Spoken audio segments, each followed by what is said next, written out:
কোন প্রকার লেখা কোন প্রকার টিকিট আমার হাতে আঙুলের ফাঁকে। লক্ষ্য রাখুন কত নাম্বার? 24 নাম্বার। কাম তো হলো না সখী, নেশি হলো ভোর।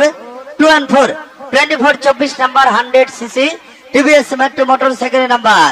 উঠাও বাচ্চা, যেখান থেকে মন চায় একটা একটা। লক্ষ্য রাখুন টিকিটের কালার আমার প্রিয়ার মুখের হাসি, টিকিটের রং আকাশী সিঁড়ি চুম্বক।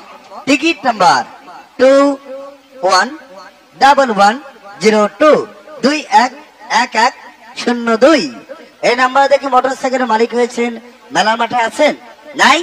টিকিটের অপর পৃষ্ঠায় শুধু ফোন নাম্বার 017530439। দুইটা নাম্বার একটু পরে বলবো, খালি কই পাই না, মেলার মাঠে তো নাই, যাচ্ছে কোথায়?